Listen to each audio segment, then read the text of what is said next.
नमस्कार, आप देख रहे हैं राजीव टाइम्स। आपके साथ मैं हूं आराधना नामदेव। रुक करेंगे खबरों की ओर, जहां भाजपा विधायक रामेश्वर शर्मा ने दीपावली के अवसर पर प्रधानमंत्री नरेंद्र मोदी के लोकल फॉर वोकल अभियान को बढ़ावा देते हुए जनता से चीनी सामान न खरीदने की अपील की।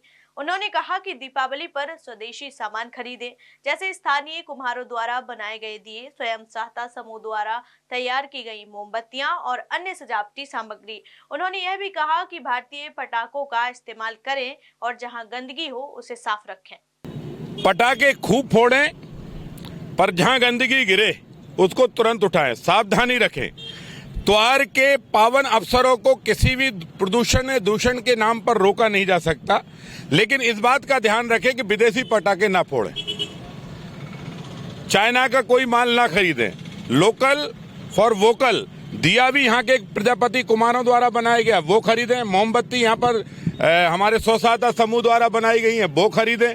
और जो झालर या फूलों की मालाएं या और जो श्रृंगार के घरों के जो सामान है, बर्तन हैं, ये जो है वो सब स्वदेशी खरीदें, उत्साह से उमंग से मनाएं। और वैसे भी हिंदुओं और हिंदुस्तानियों और ये जो दीपावली मनाते हैं उनके लिए गर्व की बात है कि बहुत दिन बाद 500 साल बाद अयोध्या में राजा राम बैठे हैं। उनके सामने जब दीप मालिका जलेगी तो ऐसा लगेगा कि त्रेता का राम लंका पर विजय प्राप्त करके फिर अयोध्या में आ गया है।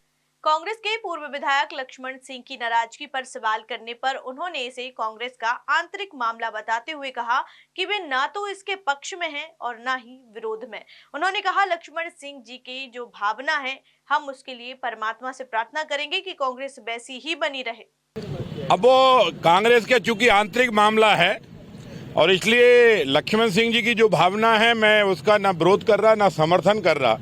हम तो परमात्मा से प्रार्थना करेंगे कि जैसा लक्ष्मण सिंह जी ने बोला है कांग्रेस वैसी ही बनी रहे। हमारी तरफ से सबको दीपावली की शुभकामनाएं। वहीं खबर भोपाल से है, जहां भोपाल के कुशाभाऊ ठाकरे सभागार में जलवायु परिवर्तन के लिए भारत की प्रतिबद्धता में राज्यों का योगदान विषय पर सम्मेलन हुआ। इसमें मुख्यमंत्री मोहन यादव शामिल हुए और अपने विचार साझा किए। उन्होंने कहा कि मध्य प्रदेश प्रधानमंत्री नरेंद्र मोदी के पर्यावरण सुधार प्रयासों में योगदान दे रहा है और यह काम आगे भी जारी रहेगा। गौ पूजन का निमित्त भी हमारी सरकार ने किया है, इसलिए पूरे प्रदेश में इस बार गोवर्धन पूजा अलग प्रकार से की जाएगी, खूब आनंद से की जाएगी। और गौ माता के जीवन के संरक्षण को लेकर के, गौपालन के प्रोत्साहन को लेकर के, गो दुग्ध के उत्पादन को बढ़ावा देने के लिए वर्तमान में दुग्ध उत्पादन क्षमता में मध्य प्रदेश की जो 9% भागीदारी देश में है, इसको 20% ले जा करके करने का निर्णय हमने किया है। इसलिए समान रूप से बहुत सारे प्रकार से हम काम कर रहे हैं। मेरी अपनी ओर से दीपावली के पावन पर्व को बधाई भी। और आज हमने अपने अधिकारी कर्मचारियों का डीए भी 1 जनवरी 2024 से बढ़ा करके 46 से 50% किया है।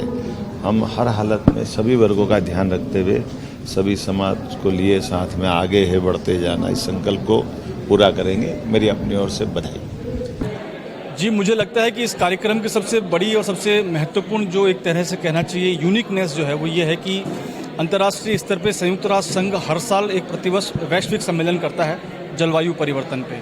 उसको कॉप कहते हैं, COP, कॉन्फ्रेंस ऑफ पार्टीज। उस सम्मेलन में भारत सहित दुनिया भर के देश पार्टिसिपेट करते हैं, लेकिन मध्य प्रदेश ऐसा पहला राज्य है कि इस सम्मेलन के संदर्भ में क्या मध्य प्रदेश या क्या राज्यों का योगदान हो सकता है, उस पर विचार करने के लिए गोष्ठी आयोजित की। मुझे लगता है कि कहीं भी राज्य स्तरीय इस तरह की गोष्ठी आयोजित नहीं की गई है, तो ये अपने आप में एक बहुत महत्वपूर्ण बात है कि मध्य प्रदेश ने ये पहल की है और ये पहल मुझे लगता है कि आपके माध्यम से उजागर होनी चाहिए। सभी को नमस्कार। ये एक बहुत अच्छा पहल, बहुत अच्छा कार्यक्रम आज आयोजित हो रहा है और मध्य प्रदेश की धरा से, विशेष करके अगर देखा जाए तो उज्जैन की धरा से हमारे सम्माननीय मुख्यमंत्री मोहन यादव जी ने इन्होंने इसको आज उद्घाटन कार्यक्रम में आके संबोधित किया और बहुत अच्छे विषयों को लिया, विशेष करके कैसे भारतीय परंपरा, भारतीय जीवन दृष्टि इसमें सब में निहित है और विश्व के पास में भारतीय जीवन दर्शन और भारतीय मार्ग ही इसका समाधान है। और ये भी बहुत बड़े गर्व की बात है कि अनिल माधव दवे जी, जो कि उज्जैन की धरा से ही जन्मे थे, उन्हें अंतर्राष्ट्रीय पुरस्कार भी मिला पॉलिटिकल लीडरशिप के लिए। मॉन्ट्रियल प्रोटोकॉल के दौरान उन्होंने जो भारत का नेतृत्व किया, उसके लिए उन्हें मरणोपरांत एक बहुत बड़ा यूएन का अवार्ड होता है, ओजोन अवार्ड, उससे सम्मानित किया गया। और आज यही मध्य प्रदेश की धरा पे हम पुनः इस तरह के कार्यक्रम को देख रहे हैं, ये बहुत अच्छी बात है। आपका नाम? मैं कार्तिक सप्रे, नर्मदा समग्र न्यास से।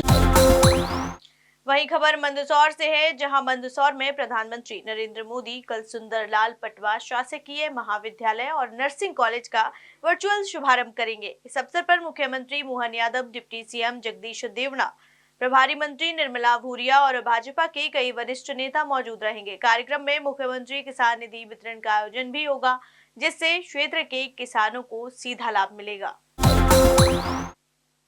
तो करते अगली खबर का, जहां रतलाम रेल मंडल में एक बार फिर हादसा हुआ है, जब इंदौर से रतलाम आ रही डेमू ट्रेन के इंजन में अचानक आग लग गई। यह घटना अम्बेडकर नगर से रतलाम आ रही ट्रेन में कल शाम करीब 5:30 बजे हुई। ट्रेन जब रूनीजा से निकलकर प्रीतम नगर के करीब थी, तभी धुआं उठने लगा, जिससे यात्रियों में अफरा तफरी मच गई। आग लगने के बाद ट्रेन को जंगल में ही रोकना पड़ा। यात्रियों और स्थानीय ग्रामीणों ने मिलकर आग बुझाने का प्रयास किया।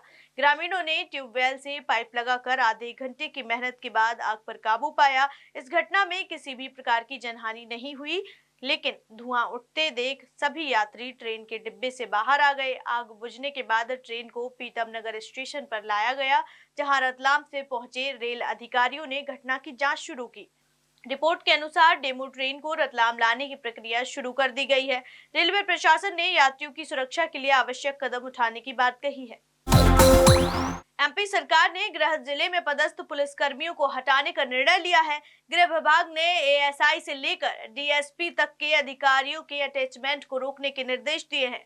मुख्य सचिव ने सभी अधिकारियों को अपने अपने गृह जिलों से अटैचमेंट हटाने के लिए निर्देशित किया है। इसके तहत विवादित पुलिसकर्मियों को फील्ड में भेजने की योजना बनाई गई है, जिससे पुलिस की कार्य प्रणाली में सुधार लाया जा सके।